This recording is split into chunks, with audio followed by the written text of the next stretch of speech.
attention. And I think that's where it can, sometimes we get some of this sort of hesitation that Caroline was talking about how we work in this. Sort of like, is it our place to work in this? What should we be doing? What's our specific value added? And one of the ways in which we sort of came to this and decided to address it was that psychosocial support and related concepts of SEL and resilience are very grounded often in the protection sector. And I haven't put the definition on this slide, but I'm going to read it out for you all. So the Interagency Standing Committee defines protection as all activities aimed at obtaining full respect for the rights of the individual in accordance with the letter and the spirit of the relevant bodies of law. And so it's a really comprehensive definition. It talks about all activities and full respect. And so that necessarily requires that we have to work across sectors to achieve those things. And so even if you see sort of SEL, psychosocial support, resilience being framed very much in narratives of protection, there's necessarily a role for education to play in achieving protection outcomes. And the protection, the IASC intervention pyramid is one of these really seminal pieces that helps us to kind of identify our place in these discussions around protection and SEL and psychosocial support.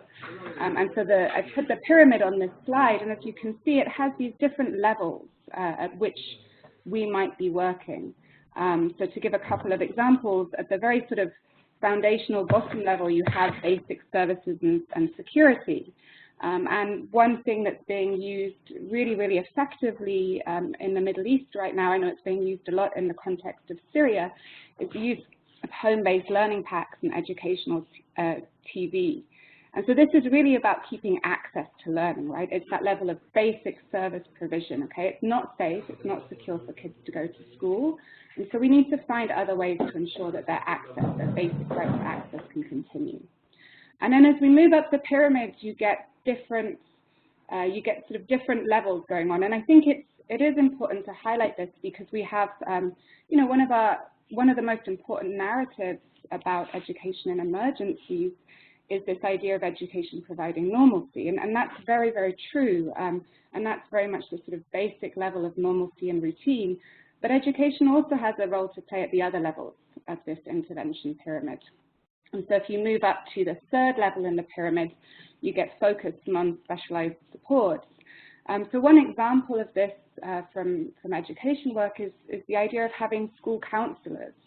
So there are some examples of that out there, I think, in some of the refugee education best practices. If you look at the work of UNRWA, for example, they have a school counselors program where there are school counselors assigned to each school, and there's a very kind of robust training program that's been developed for that. And so that's the idea of a focused, non-specialized support. And then if you went up to the specialized services, this is where we might have connections to healthcare and referral systems.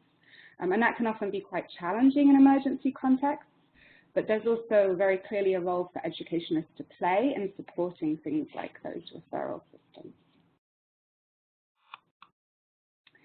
So the second main principle that came out of the literature for us was this concept of social ecology. And this is really, really foundational. It's developed back in the 70s, and I think it relates very much to this idea of the protection pyramid, and it's quite a useful guide for thinking about when you're coming up with programs and policies. It's a really useful framework for thinking about how to develop those. And so it was developed by Yuri Bronfenbrenner back in 1979, and I think that the main points to take away about this social ecology model is that it offers an understanding of how children develop in a holistic environment. So it talks not just about the immediate family context, but also about kids' relationships. So be they with teachers, be they with other community members, and then it looks at levels of organization. So this is where we see the role of schools, for example. And then obviously at the policy level, thinking about having enabling environments for specific policies that support psychosocial and social and emotional learning outcomes.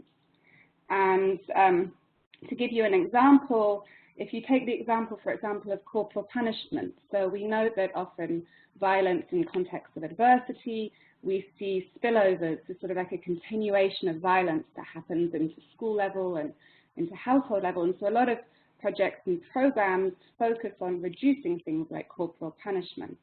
And the social ecology model really helps you to think through how you might address those things. So you would take, for example, if you might have trainings that you're conducting with teachers to support classroom management practices.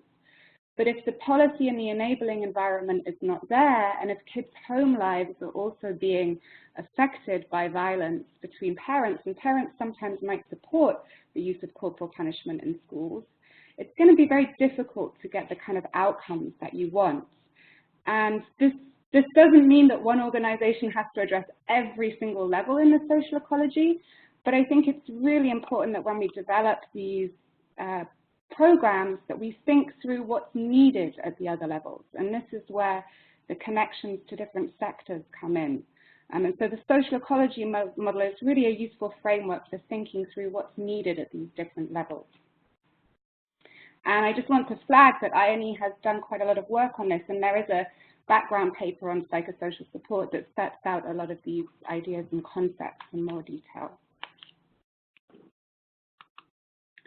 Okay, so after we sort of went through the main kind of foundational concepts, we have to look at the definitions, and these are really important. We talk a lot about different things in our work, psychosocial, social and emotional, resilience, and I think it can be a little confusing as to A, what these things mean, and then secondly, how they might relate to each other. So sometimes we get the sense that some of these concepts might be in competition with each other, and the point that we were trying to make in the guidance note, and that INE has sort of been quite strong on, I think, is that these are really not mutually exclusive concepts. They relate to each other. And so the way we approached it was to think of psychosocial as this really overarching umbrella. And then within psychosocial support, within psychosocial, I should say, we talk about well-being as a state of being, and we talk about psychosocial support, which encompasses those activities that are designed to enable positive psychosocial well-being. And so we've been quite clear in the guidance notes around the different definitions that are coming out and how we consider them to be related to each other. And then for social and emotional learning, as Caroline said, a lot of this literature began in the 90s, and there's a real wealth of academic literature on this that we were able to pull on. And so we've defined that as the process of acquiring core competencies to recognize and manage emotions, set and achieve goals, appreciate the perspectives of others, establish and maintain positive relationships, make responsible decisions, and handle interpersonal situations constructively. And I think it's sort of important to think about social and emotional as one of these areas that's very, very well tailored to classrooms and schools. It sort of helps us to find our space in this massive discussion around psychosocial and protection, and is it health, is it protection, is it education? And social and emotional learning really gives us a kind of quite a clear mandate and direction when we're looking at the work that we'll be doing in classrooms and schools. And so it allows us to sort of easily employ certain practices in our programs and think about how to scale those up at the level of policies. We also felt that it was important to discuss the concept of resilience. This is sort of increasingly cited, often in relation to literature on psychosocial well-being and social and emotional learning. There's sort of interesting discussions happening around how these relate to each other. And we want to stress that resilience is really a process. And so by that we mean that there's been a lot of discussion around resilience, and it used to be very much linked to whether an individual was resilient or not resilient. And the emphasis we actually want to put is not so much on the outcome, but on the process and the kind of support that children and youth need in order to facilitate having positive outcomes. And I think this is really important to stress because there's been a lot of critique around the concept of resilience, that it sort of individualizes responsibility and takes away the onus on policies and systems to provide the supports that are needed. But when we think of resilience as a process that sits within a social ecology model, then we can see that we all have a role to play in different ways through different practices and programs and support systems.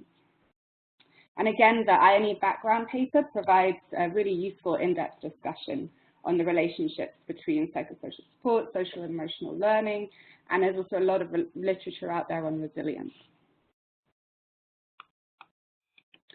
So before I hand over to Andrea, I just wanted to kind of think about what some of this theory and literature means in our work. I know that we're doing a lot of efforts now, not just in this community of practice, but across INE's work to think about connections between research and practice. And that's as much on the practitioners as it is on the researchers to make those connections. And so here are sort of a few of the things that came up for us as we reviewed this literature and put the guidance note together. So the first is that there is a lot of literature out there on psychosocial supports, but it's not always education specific.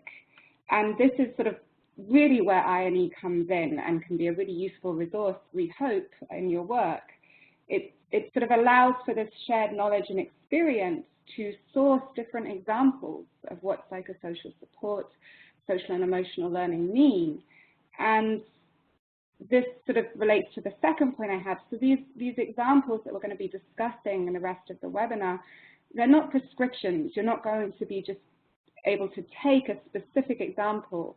Because of that social ecology model, you have to think about the context and the relation of it to your particular setting. And so what we're hoping is that by providing lots of examples, we can really sort of help to spur increased debate about how to make this particularly pertinent to the education sector. And so the examples we're going to be talking about are really intended as kind of prompts or inspiration to help practitioners and policymakers think through the kinds of activities and interventions that will be applicable in their context. And so hopefully it's going to spur some interesting ideas and discussion as we move through the webinar. And the final thing I think it's really important to highlight, and that the sort of theoretical literature or the academic literature really helps with, is that these concepts are not a panacea, and this relates to the importance that I touched on before, the huge importance that we take critiques of these concepts really seriously.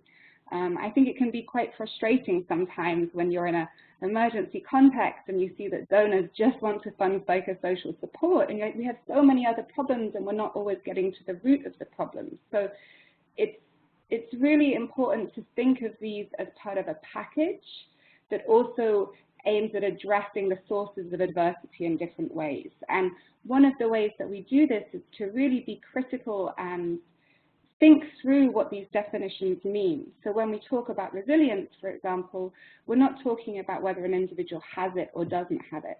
We're talking about what it means for us to help children have positive outcomes. And so this is where the literature can be really useful in kind of forcing us to sort of be quite critical in the way that we approach our work. And I know we're going to have lots of different examples that will touch upon aspects of this as we go through the webinar. But I hope that that gives you a grounding, and I'm going to pass on to Andrea now, and as Caroline mentioned, we'll be very happy to take questions later on.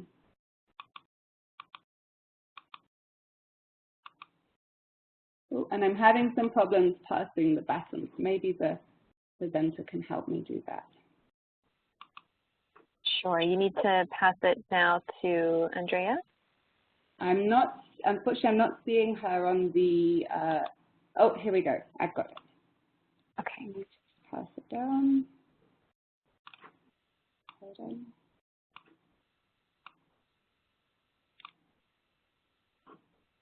Great.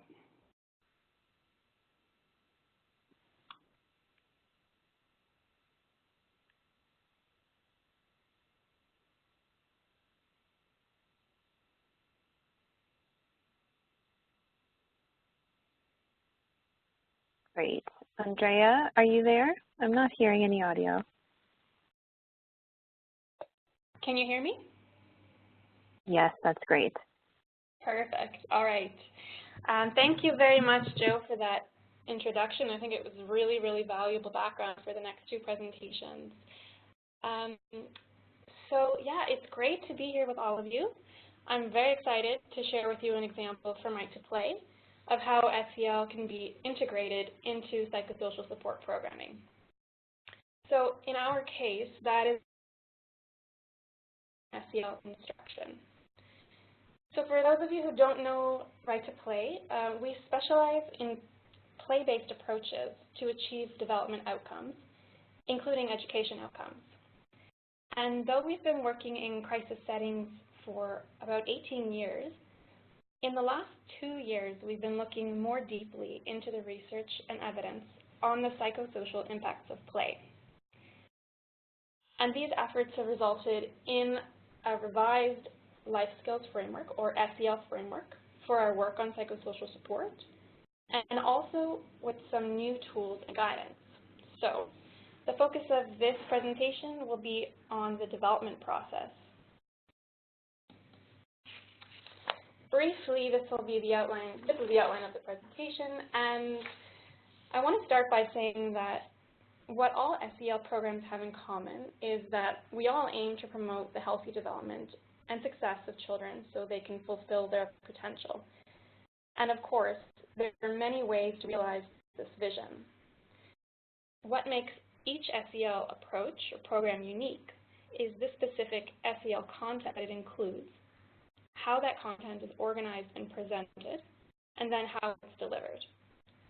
So this might seem very simple, but I wanted to show these steps clearly since there are many programs out there, including in crisis contexts, that are designed to foster SEL in general, but those skills haven't necessarily been explicitly identified or organized. So in a time when expectations for measurement are becoming higher, more stringent, identifying those skills and putting them into frameworks can play a really critical role in building the evidence for the work we do and for tracking our impact. So in this presentation, I'll go through each of these areas from a Right to Play perspective. And as we go, I also invite you to reflect on how these areas relate to your own work. So very quickly, snapshot of who we are and what we do. We were founded in the year 2000, and since then, Right to Play has been implementing sports-based programming in refugee camps. That's how we began, with the clear goal of developing life skills, or what we call life skills is the same as SEL, and providing relief from distress and trauma through sports and games. So life skills development is at the heart of what we do since our founding. Today we also train teachers to use play-based approaches inside the classroom, which support life skills development and target curriculum outcomes at the same time. So in addition to the sports-based programming, we have this education outcome area, and the focus is on transforming how children experience learning by building on teacher practice, that is, training them in play-based approaches or active learning approaches, and creating safe, supportive, and fun learning environments so students can learn through play. And we continue to deliver out-of-school SEL programming as well, where we deliver direct SEL instruction. So in crisis settings, we've actually had many types of programs that use play as an educational tool, especially in non-formal education spaces. We've packaged our programs as life skills programming, resilience programming, what you see here. And over the years, we kept hearing from our partner organizations and stakeholders that these programs are working, that they're good, but we're providing something more than just leadership or just social cohesion or life skills. There's some other benefit there to play. So over the last 2 years, we've been exploring this And through this process, we've actually returned to our roots in some ways. So to the original intention of using play in refugee camps where we first started out. And that is using play for psychosocial support. Because no matter what you call it or how you package the program, there are life skills that play is supporting in children, which contribute to their psychosocial well-being. However, with our programs until now, psychosocial well-being as a benefit of play was not intentional. So to intentionally design a program for psychosocial well-being, we need to learn more, and more about what exactly is play able to offer for psychosocial well-being, and what about our method is working, and what might be missing.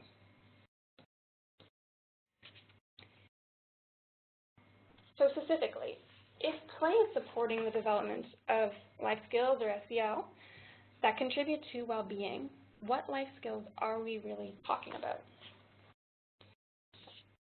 So we decided to do a review of the research on play in crisis settings and our own evidence to identify the life skills that we should be integrating into our programming in a more targeted way. So we had two guiding questions for this. The first was, what SEL competencies does play support in crisis settings? And then, what competencies do children require for psychosocial well-being? So we went about it in these three steps that you see here, which I'll explain in more depth now. So to begin, we looked at the research from the fields of developmental psychology and resilience research. And both identify specific competencies that support children's psychosocial well-being or support individual resilience processes, as Joe was speaking to earlier, in children who are exposed to adversity.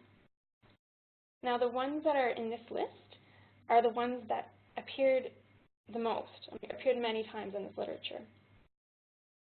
And it was very interesting to examine this list. So you'll notice that some of the skills are actually a category that would be made up of sub-skills in, for example, the CASTLE framework. So cognitive skills, there's more than one: self-regulation, self-awareness. So this on its own was quite interesting. Second, we did a review of the evidence on the role of play in crisis settings. Now, we could have a completely separate webinar just on the research on play in crisis. But overall, and apologies for all the words on the slide, but I'm summarizing now. Overall, we found that even though play is used frequently by many organizations, NGOs, and agencies in their psychosocial support intervention, there is very little rigorous research on it. The research that is there clearly links play-based interventions to clinical psychological outcomes, like depression or symptoms of post-traumatic stress or anxiety, behavioral problems. But broader psychosocial outcomes, or SEL competencies, are less studied. Except for the skill of hope. Hope did show up several times in the meta-analyses that we reviewed. But any case study research or qualitative research on the psychosocial benefits of play, which could themselves be rigorous, were excluded from the systematic reviews that we looked at. So because we were missing studies on play and SEL for psychosocial support, we decided to commission our own research. And this is the third step in the process. So in 2016, we commissioned a study with the International Institute for Child Rights and Development.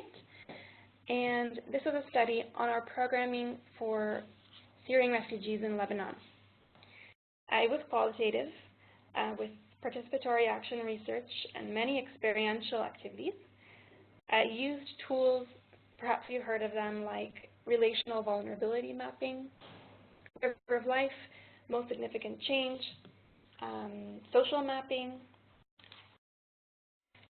And that report is available if you'd like to know more, but I'll just skip quickly to the findings.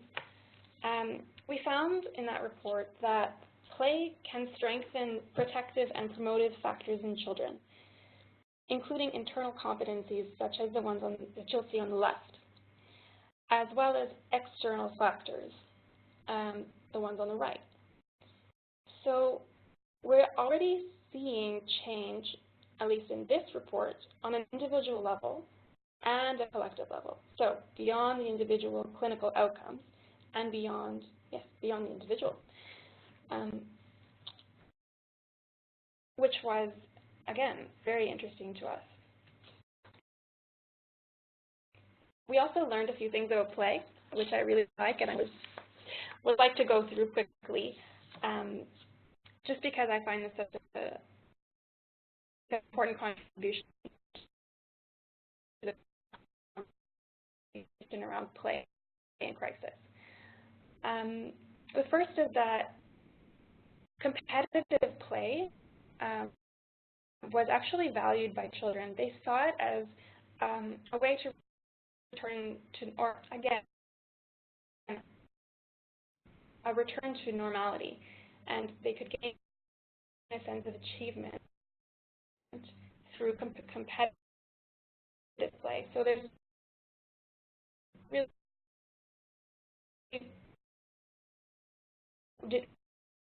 for us, we don't see any more need to shine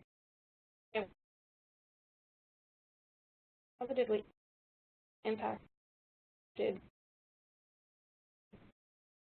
It's reported that the play approaches supported improvements in their learning at school. And for girls, the most significant change for them was this improved their ability to cultivate supportive friendships and care for one another. That was the most important role that play was playing for them.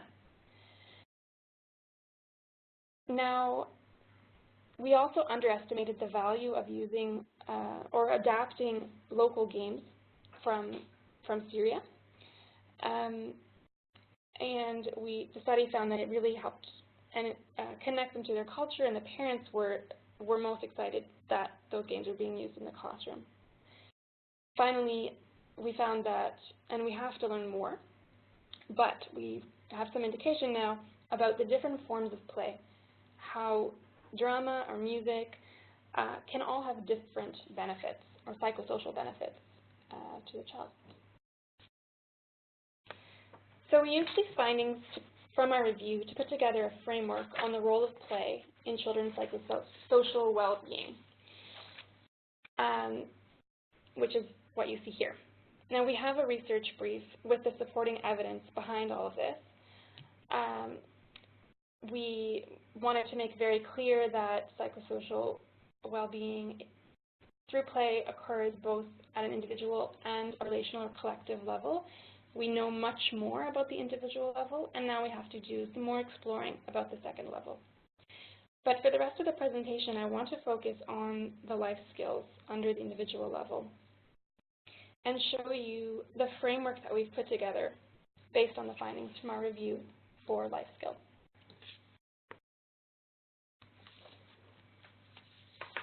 So these life skills here are represented reflecting the social ecological systems model.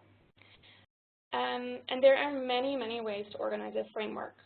This is just one way of doing it. We decided to organize it this way because it seemed to be easiest for our country teams to grasp and for the teachers that we work with to grasp.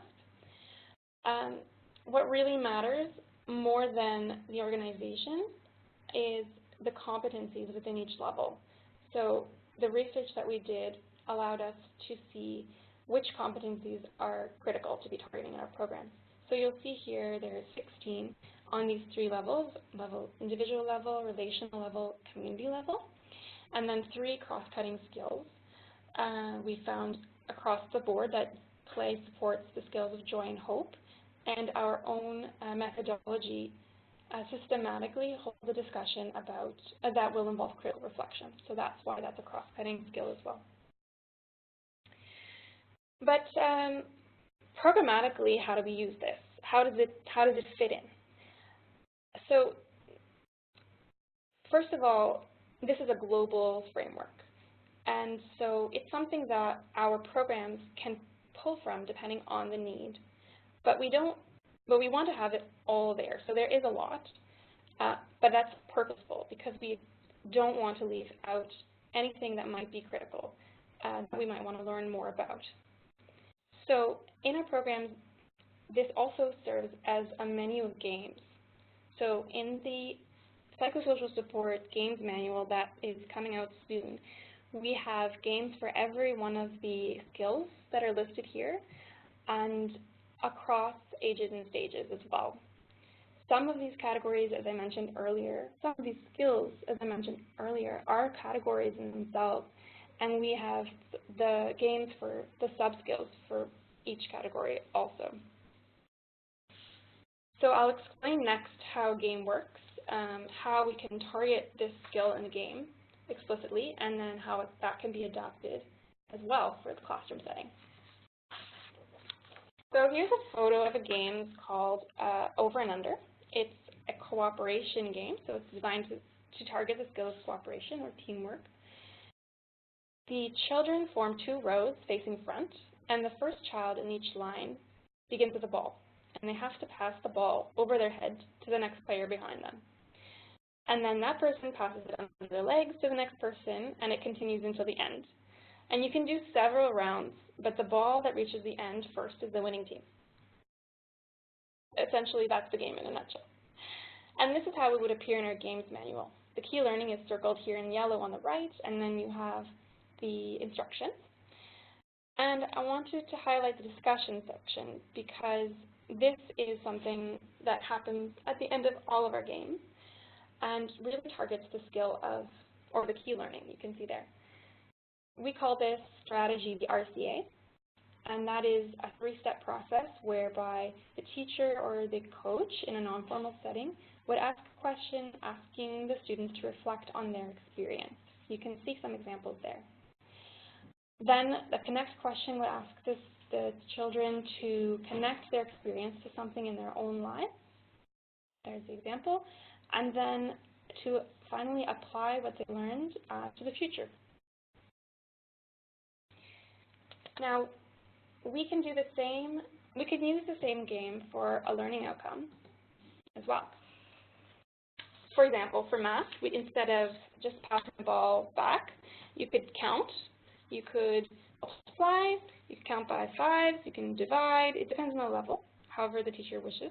And then it's just the RCA that changes. So you can see some examples here. The reflect question would be, what was most challenging? Was it counting by twos or threes? Connect question would be, what were some tricks that you had for remembering? And then apply.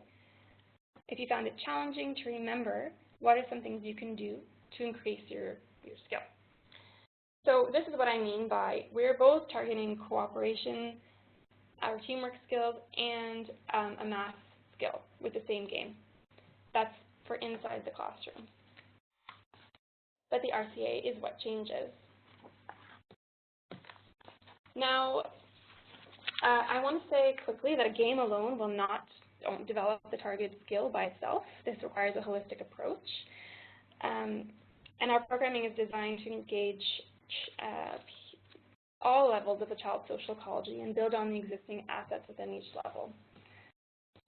So generally, I don't want to go into this too much so that we have lots of time for questions as well, but this briefly is how we are engaging at each level of the social ecology. Engaging children in the activities themselves through in the classroom and outside the classroom, supporting or training teachers in our professional development program and that includes coaching and mentoring and community practice, involving parents and caregivers.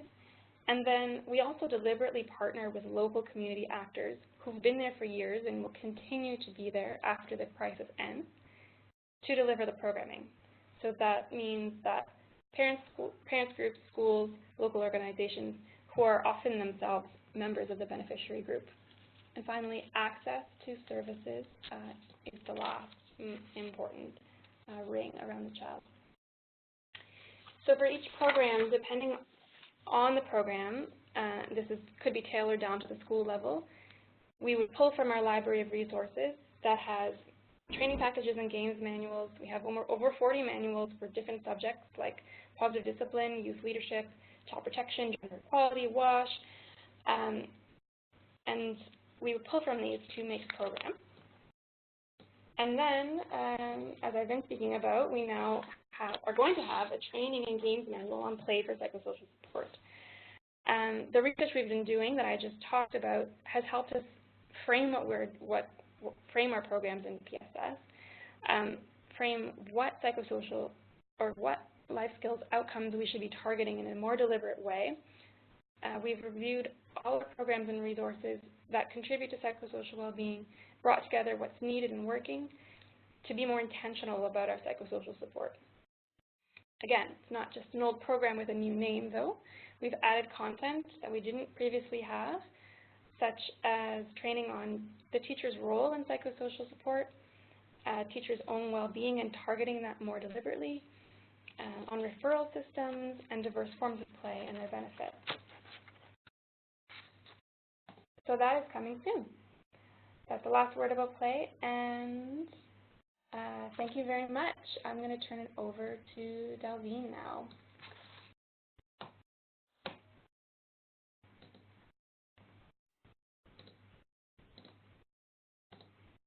Okay, I think I just made Delvine the presenter. Delvine, are you there?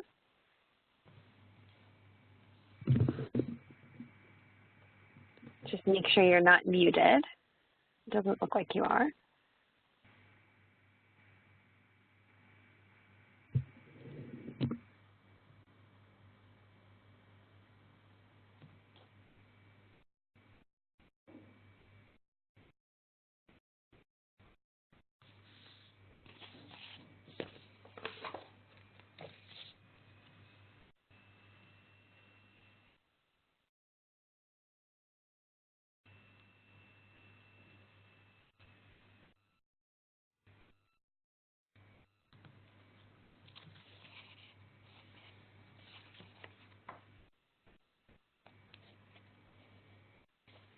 Delvine, are you there? I'm not hearing you, so we just want to make sure everybody can hear you.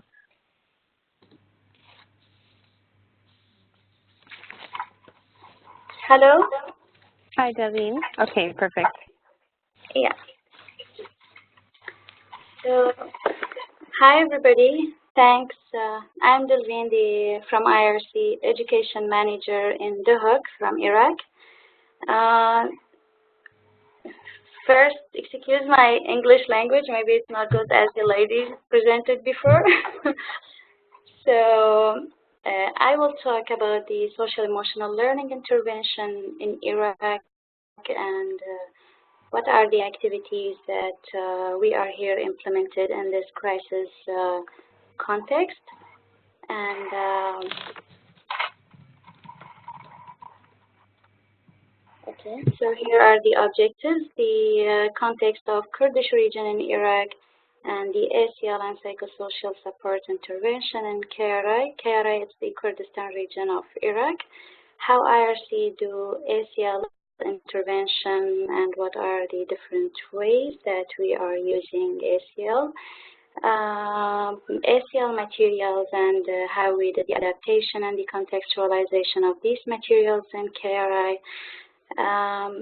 The projects we are implementing, the projects implementing SEL in KRI, and feedbacks on our SEL activities by the teacher, the community, the local authority, and the children themselves.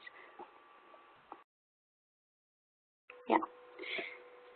So why we are doing SEL in Iraq? Here, as we know, in Iraq, we have in KRI, Kurdistan region of Iraq, we have IDPs, refugees, and we have also the host community for sure.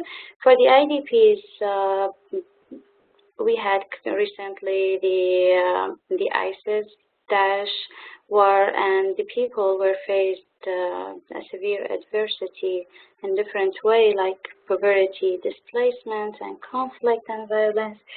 So the SEL was very important to be implemented here for IDPs and also for refugees. We have more than 247,000 registered refugees that displaced, Syrian refugees that displaced in KRI. And the most critical cases that we have faced here is the separated and the unaccompanied children cases that we have here in our refugees.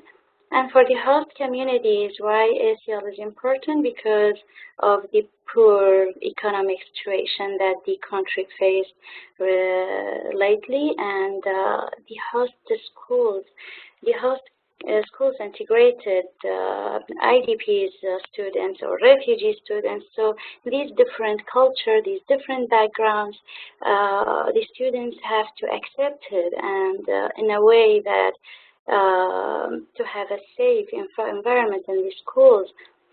So here SEL intervention was very important also. And also we have the large overcrowded classroom issue. Going back to Joe's talk about the intervention pyramid, the SEL intervention is coming in the second layer of the intervention pyramid. So we'll see here that in IRC,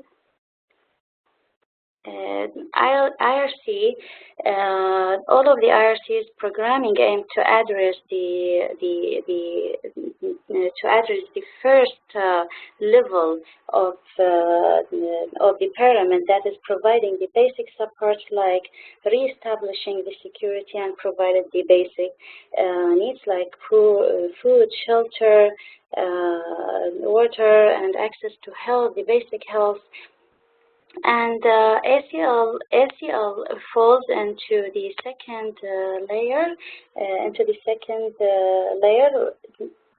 As we all know, that SEL is the education sector primary PSS intervention, and the PSS intervention, and yet we have included this in our SEL. We did SEL activities in education and our SHLS program. The SHLS is the Safe Healing and Learning Space program. Because in SHLS, in SEL and education, here we have trained teacher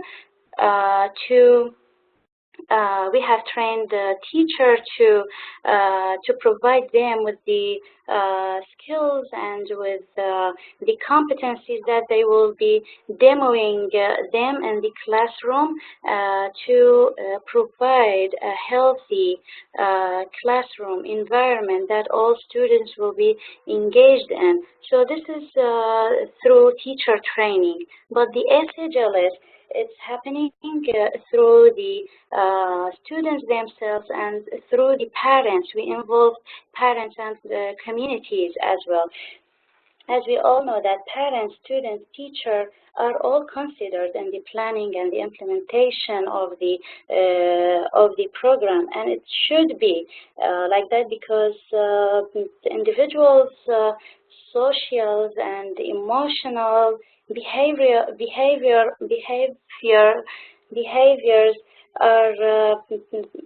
are difficult to sustain if there's a lacking in the supportive environment.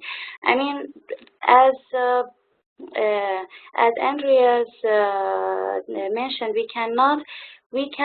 any NGO cannot do all the package together for parents, for teachers, for students, but having them all together, it will be great. So the SEL was on the second level of the intervention pyramid. Our child protection team also are doing their activities is lying under the third level of the pyramid. They provide full-cost PSS psychosocial support for individuals with needs by our social workers we have in the field who are trained and supervised in a good way. And for the also, in some cases, we have a mental health professionals who provide services for those who referred at the fourth or the top tier of the needs. Okay. Here we have the different ways that IRC used to teach SEL in KRI. First, I would like to mention that we are targeting the IDPs, refugees, as I mentioned, and the host communities. So we are having different categories or ways to teach our SEL skills and competencies. So the first one is by explicit or direct SEL lesson plans, which is we have 10 minutes and 30 minutes lesson plans. And the different examples of activities that are using these 10 or 30-minute lesson plans are the tutoring programming, the summer classes, and the SHLS programming. Also, we have another way for building a safe, caring, and learning environment. And as I mentioned, we have the SHLS and that reinforce the SEL competencies not only in the level of students, but also it's involving the parents by doing a parenting skills as well. And the third way is reinforcing the SEL through SEL games, which is 60 minutes games we have. So after having the lesson plan, we are having the kids to play games that reinforces the competency that we already have teach them in the lesson plan. And this is going under the summer activities and the SHLS. And also we have trained the teachers on those games we have, and we gave them a game bank handouts to apply them in schools with the students. Also we have the different way of teaching SEL that's infusing the social emotional skills into other academic areas like literacy and numeracy. So here we are, while we are doing the teacher training on SEL, we are showing them how to integrate the SEL in their classes for different subjects to teach students on. Okay. Here we have the different examples of the activities schedule that I have already mentioned there before. So for a tutoring program in Kurdistan region, we have the schedule is for 13-week activity, 2 days a week. We are doing the SEL and literacy and numeracy actually, but here I'm focusing more on the SEL. We have 30 minutes per day of the SEL.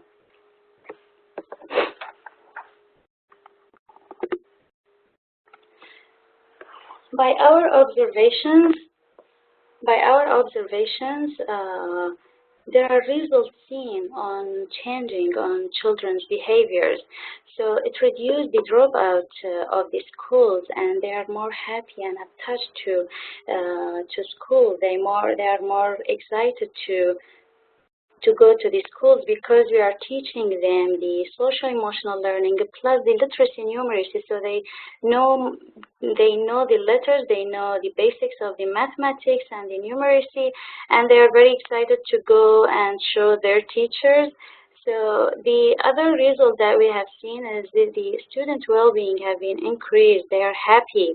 The academic level of the achievement of students was developed, and this is the observation of their students, of their teachers, And the headmasters of the schools, they are asking us and they are telling us, giving us the feedback that really the academic level of their students has been changed, and their relation with peer improved, know how to deal with the stress and the challenges, and they are leaders. I like this point because always people are coming and the teachers are saying that the students that you are taking in your program, they're really teaching their peers. They are playing with them the games that you are providing them in your training. So here they are leading the SEL activities with their colleagues and with their peers, which is great, I think. For the summer classes, here's the schedule of the summer classes. We have 6 weeks activities, 4 days a week, and we have 2 hours per day. Here we are including the 60 minutes game from the game bank, SEL game bank.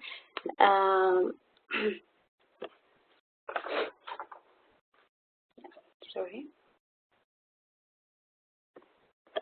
Yeah.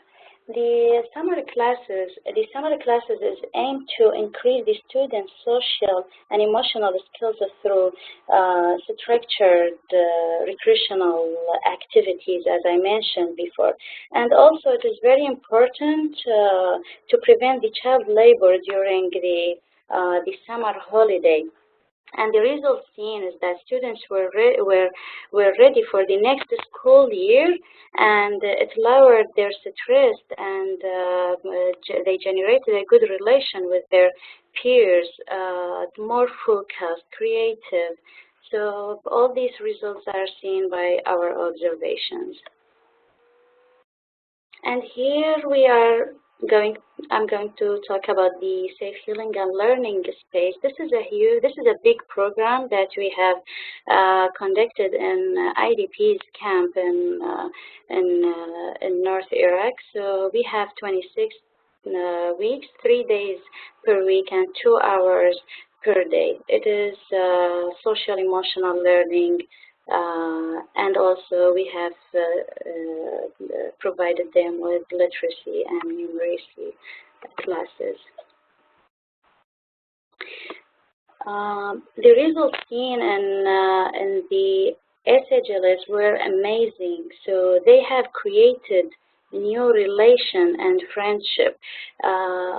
These students are most of the out of the school students, and they are not registered. They are not registered due to their situation and the displacement. They have not been registered in schools, and so creating, and after facing all that severe adversity and all that the crisis context they have been in, they lost their friends, they left their teacher, schools behind.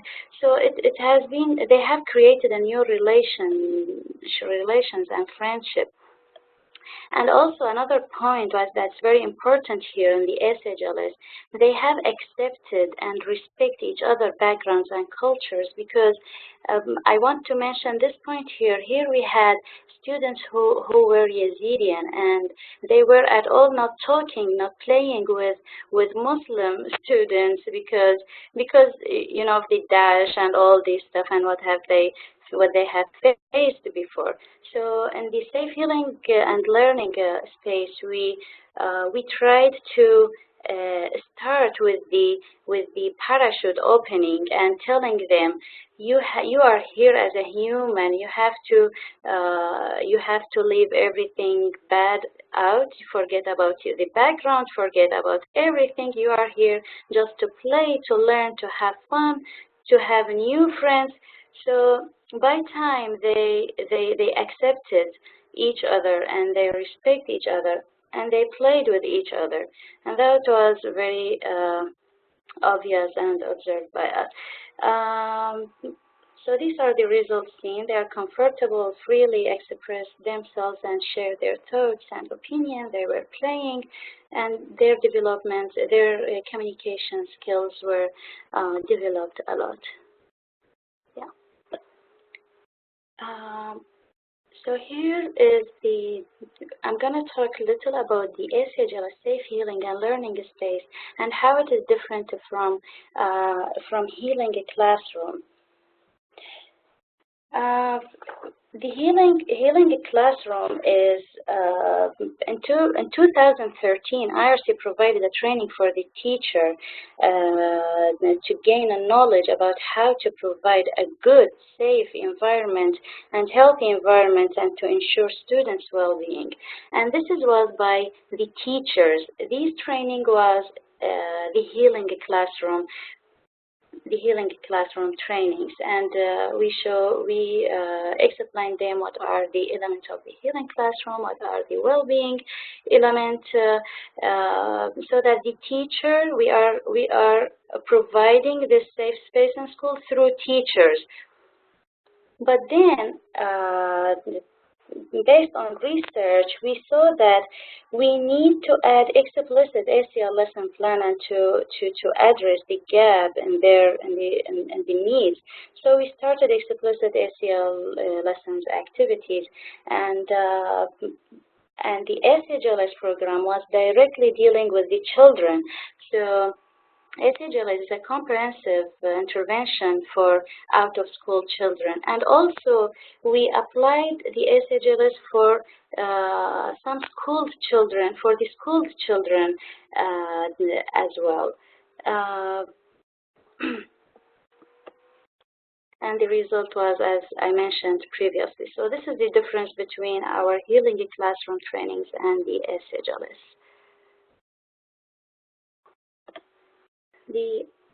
Now I'm going to focus on the SEL SELs. As I mentioned before, we are teaching literacy, numeracy, and social emotional learning. So here I'm going to focus on the social emotional learning. The social emotional learning is designed to develop ancestering the SEL competencies in children, and this was for the age between 6 to 11 years. It is for out of school and schooled children as well. So here's the design of SEL session and the SELs. We are starting and ending with 15-minute lesson, with 15-minute opening and closing activity, and then we have 30-minute SEL direct instructions or lesson plans, and we have 60-minute SEL game. I'm going to go a little fast. I think I'm a little behind the schedule time. The SEL material. For the SEL materials, we have, as I mentioned before, 30-minute lesson plans and 60-minute SEL game.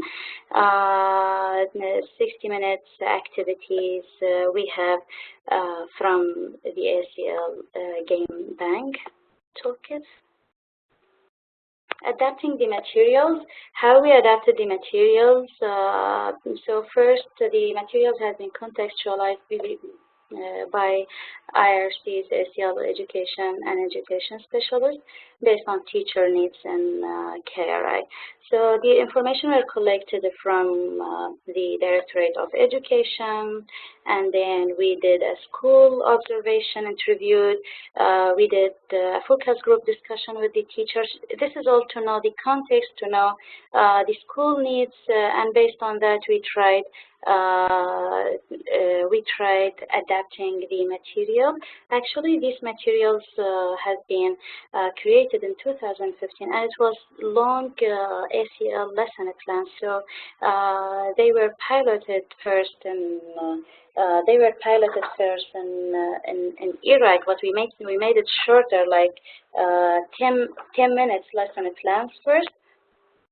And then feedback has been received. At the same time, the material were being reviewed by IRC team in Syria. The feedback also has been received from that, and then we created and adapted the lesson plans based on that. And now it has been used in Iraq. Integrating SEL with larger scale. Now, one of the project that is integrating the SEL with the teacher training, it's going on now. We have built the skills. We have trained 3,000 teachers from the Governorate, and this has enabled teachers to acquire and use learner-centered teaching skill and to promote their the teacher and the student social and emotional well-being. This project is the actors were IRC and GIZ, who are the donor, and the DHOG, Directorate of Education. The teacher training material, it is a teacher professional development program, actually. So it's based on the TICCWG, the TEC training pack. The material were contextualized by our SEL specialist based on the needs of the teachers. The challenges of this project, we have a lot of challenges. So some of working with the Directorate of Education, it's very difficult to get approvals, and as these concepts are very new in our country, so it's difficult to convince them, it's difficult to enter the schools and to do all these activities. So these are our main challenge, and the teacher attendance during the training, it was a challenge as well because of the financial and the geographic constraint, and the teacher didn't know about the SEL, again, concepts at the beginning, but once they were in the training, they liked it. The SEL was, yeah, as I mentioned here.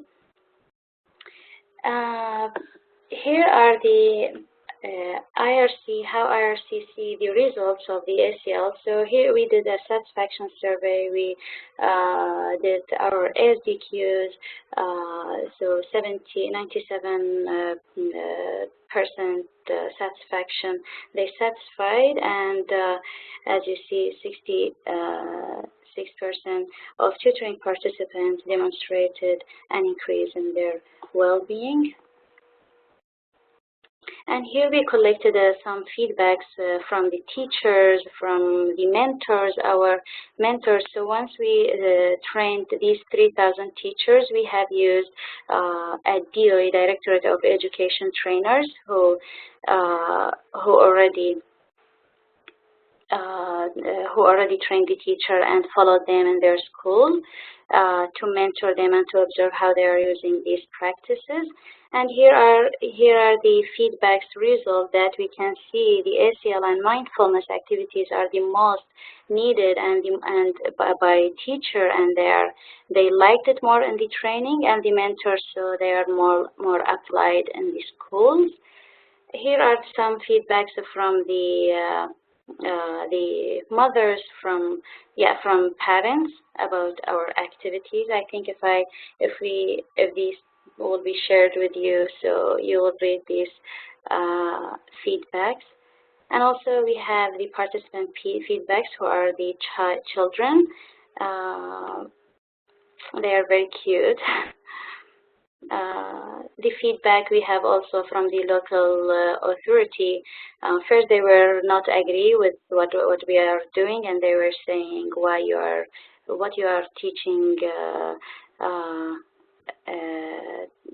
What you are teaching our teacher in schools, are you teaching them to sing or to dance? It is not a matter of singing and dancing. What is the social emotional learning? They were not understanding, but once they were in, they were asking for more trainings. So here are the conclusion of my presentation. We talked about the different ways of teaching applied interactive teaching SEL. The IDPs, refugees are our target. IRC Education and Child Protection are working together to fulfill the needs. Healing a Classroom is learning environment, while SEHLS is explicit SEL intervention, and ecological approach, teacher, family, and community have been involved. And thank you so much. Great, thank you, Delvine. I'm just going to pass it back to Caroline to open it up for questions. So Caroline, I'm passing it back to you. Yeah. Great. Thank you. Thank you very much to all of our presenters and to everyone for being such a great listening audience so far. We have a couple of questions that have already come in, and so I will just start right away. We have about 15 minutes for questions. So the first question was from Mike and directed at any of our presenters who are available can speak to this. Mike was wondering how we were effectively measuring self-efficacy specifically. And he said in his work he often struggles with measurement tools for this particular competency.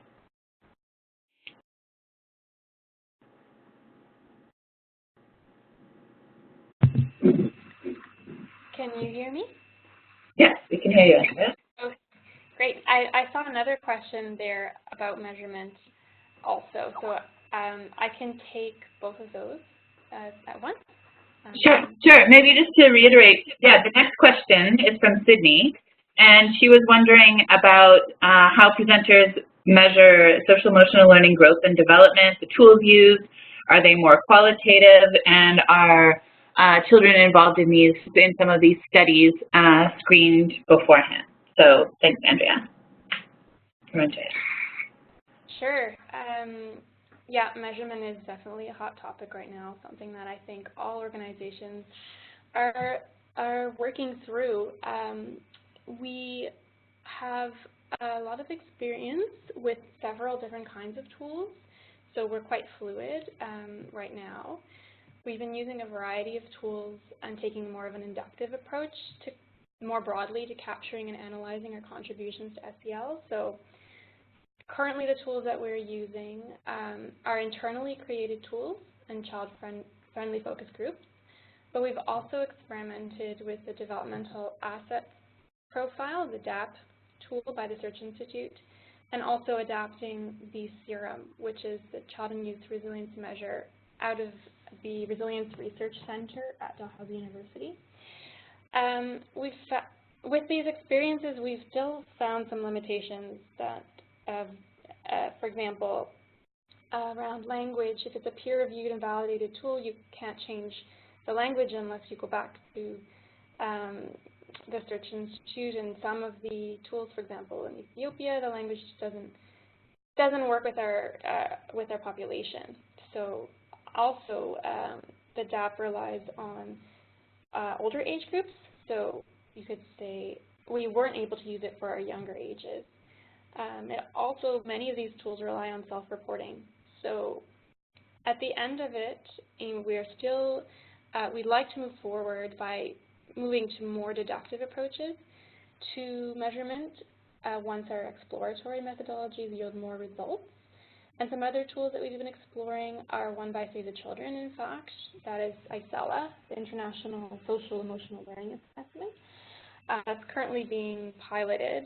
So we're exploring that, but in the long term, it seems that for us, we've noticed that a tool really needs to fit the program. It's got to be designed to what you are targeting, and all of these other ones, all of these tools that I mentioned may not fit what you're doing. So in the very long term, after we've finished our explorations, we'd like to develop our own life skills tool for our own programs.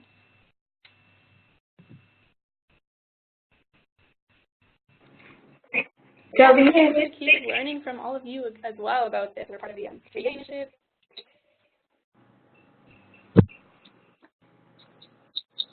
Go ahead, Andrea, please.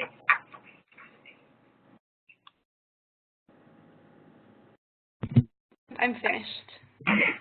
No, I think what Andrea was starting to say as well is we're learning from each other in all of this. One of the roles of the SEL COP is we want to bring some of these different tools together. There's a working group out of INEE looking specifically at measurement. You could maybe reach out to INEE about engagement with that group. And there will be sessions during the upcoming CIES looking at the issue of measurement. But that's an important question, and I think something we all grapple with. So thank you. Just before we move on to the next question, Delvin, did you have anything that you wanted to add in terms of measurement? Yes, For us, it's not IRC. We are using the APQ's form the strength and difficulties questionnaire forms for measuring the students' well-being before and after applying the SEL activities or doing the SEL intervention. So we are doing that for measuring how the students' behavior and well-being have been changed or developed. And also we are doing a satisfaction survey for our participants. I think, yeah, I think that would be great if we be engaged as with the NE if they have more measurement tools for the social and emotional learning development.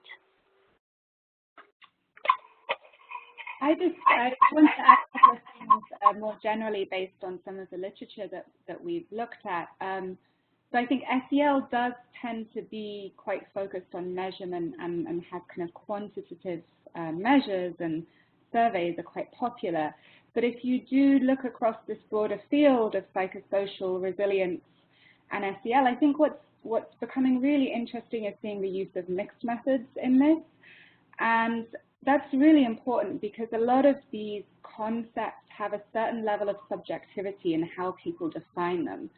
So what contributes to your well-being in Iraq might be quite different than what contributes to your well-being in Honduras. And there's a real role for kind of thinking about how qualitative information can inform the development of some of these indicators, which I think gets to one of the challenges that Andrea was pointing out about how you need to have surveys tailored to programs and context.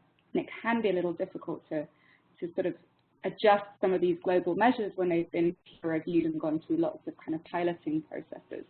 And there is quite an interesting article in the first edition of the Journal of Education and Emergencies.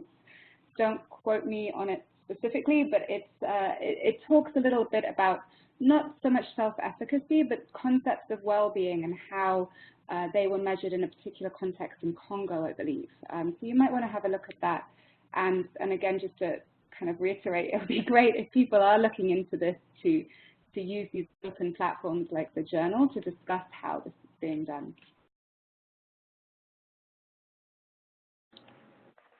Okay. Thanks for that, Joe, and for promoting the journal as well as part of your response. The next question was specifically for Delvine, and Christina was asking, it seems the amount of play in KRI is quite little, and she was wondering if there are programs with more time per week for children to play. And Christina, if you wanted to clarify that question, if I have misrepresented, let me know.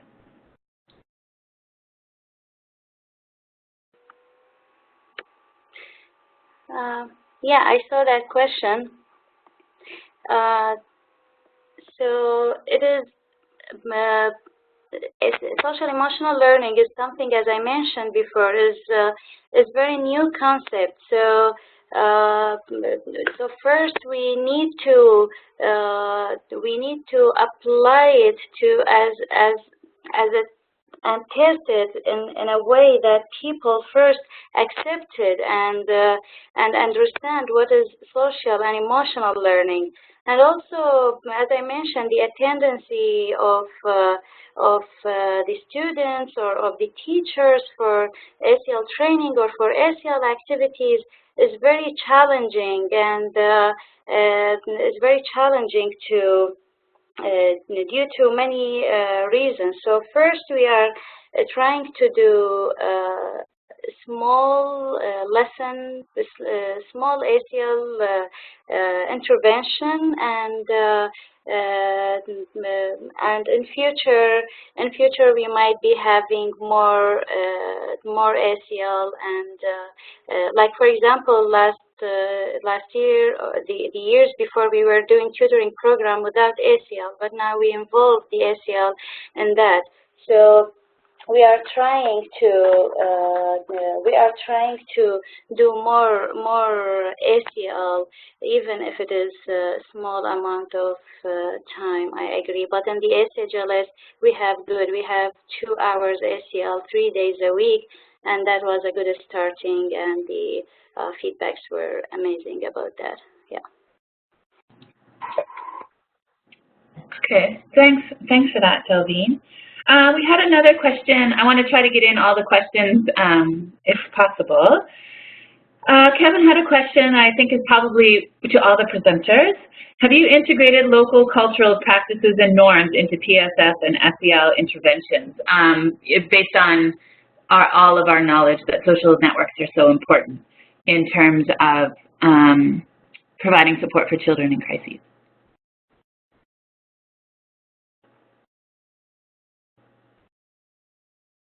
So the question is about integrating local cultural practices and norms into PSS SEL intervention. Okay, I'll take a first stab at this. I mean, this is really, really important, and I think I can't think of specific examples that came up. I mean, we do have a lot of examples in the guidance notes about that, and so but I'm thinking also of kind of beyond that in the wider literature. You do get a lot of discussion of this. The World Bank Resilience Project has some case studies from different contexts that talks examples of how sort of local practices might coincide and be able to strengthen approaches that look at psychosocial support and resilience. So some obvious ones are sort of thinking about, you know, in some contexts it will be really, really important to bring in churches and mosques involved into practices that help to strengthen social ecologies and address some of the challenges that children are facing. So I think there are lots of examples of that in different contexts, and you might want to have a look at some of the stuff the World Bank's done. Andrea might be able to recall some of the specific examples a lot better. But I'm also thinking about in the context, for example, of Central America, where gang violence is a real problem, thinking about what that means in terms of peer relationships has a really important kind of implications for how you might seek to strengthen peer supports among children. So sometimes it's sort of obvious things about bringing in specific aspects of a context, and sometimes it's about understanding how these different relations and levels of the support system are being affected, and really taking those kind of nuances into context. And so, as I mentioned, the World Bank has described some of these kind of local practices and norms, and I'm going to pass on to Andrea to see if she can be a bit more specific than I can. Thanks, Jo. Well, I'll just give some examples from our program in Right to Play, and I think if I encouraged my colleagues at Right to Play to also be on the line, so if they want to apply any examples here in the chat box for everybody, please feel free.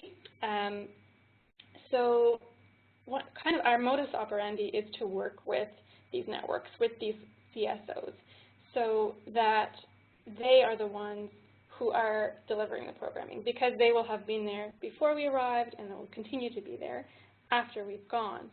So this is in the kind of non-formal space. So we would be training CSOs to use the PBL approach, but to integrate it into what they are already doing. So this is supposed to be a way to add value to the psychosocial support interventions that they already have ongoing. So that's one way that we work, and we really rely on them to their own cultural knowledge in the way that they have already been working, to just add on the play-based approach and enhance that or strengthen it.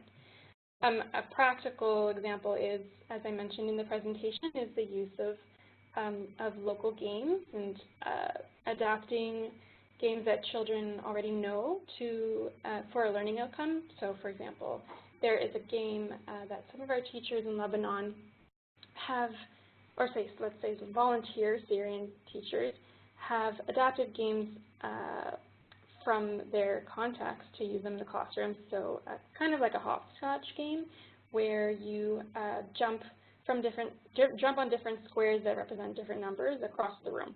And this is a game played a lot in Syria, and it was just adapted to for the math skill. So yeah, I think we could talk about this for a really long time, but I know we're almost over time, so I'll pass this to Delvine or the next questions. We have everybody able to talk.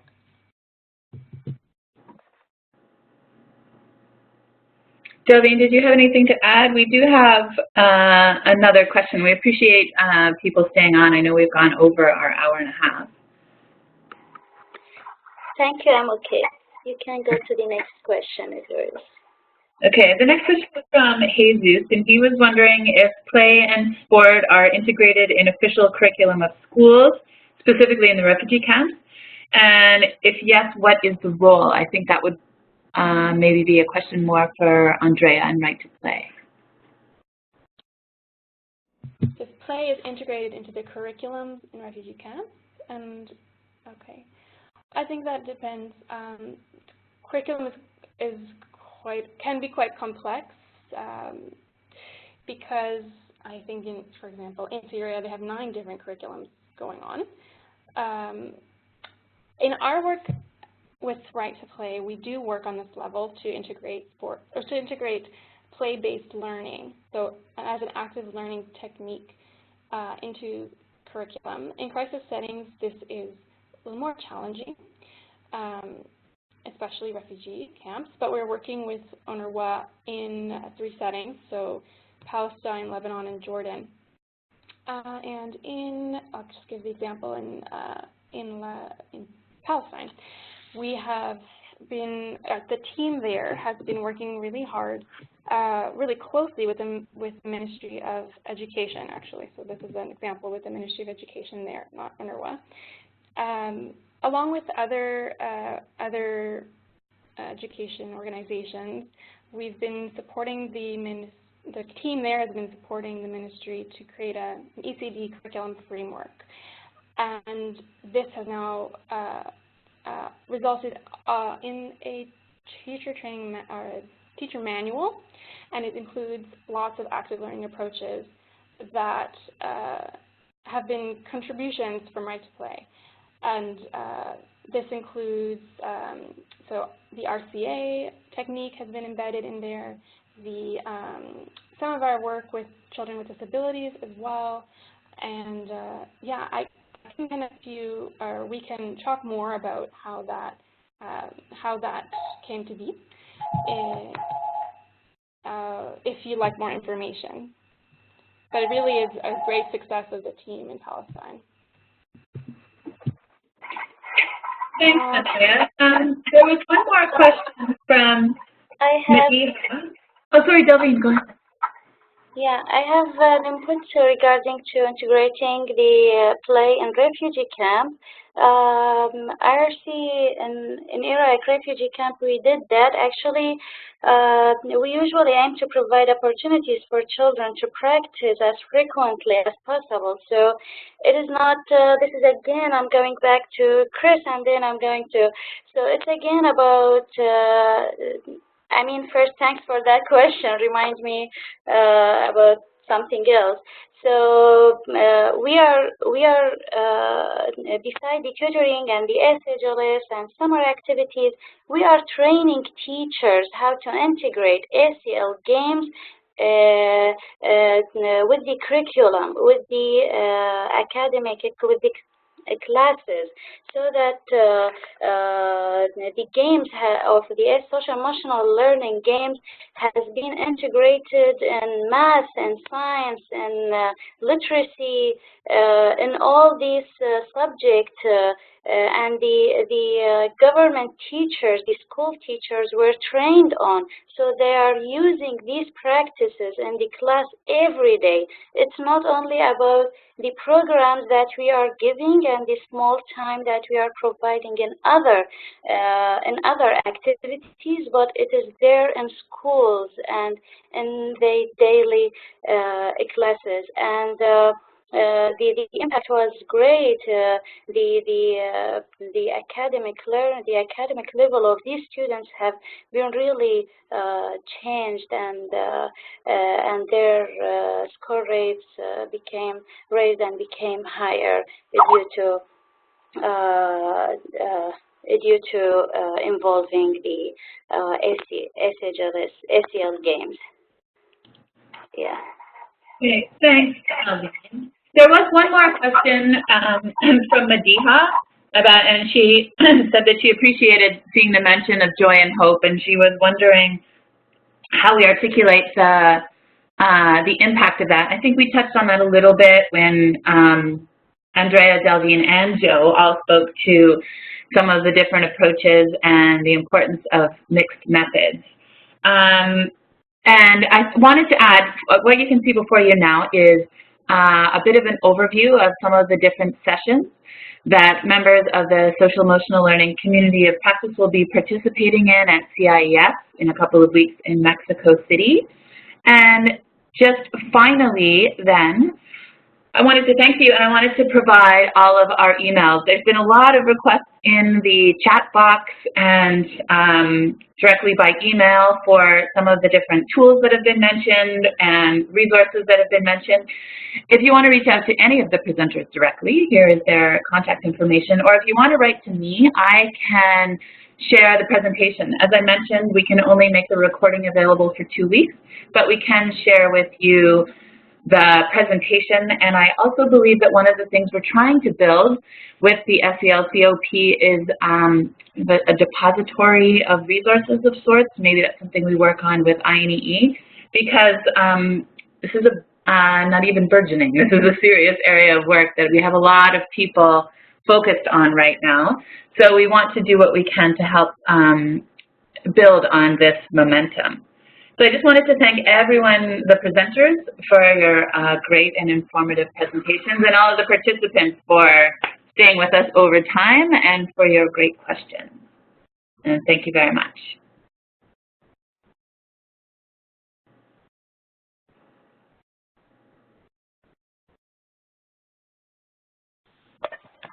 Great, thank you.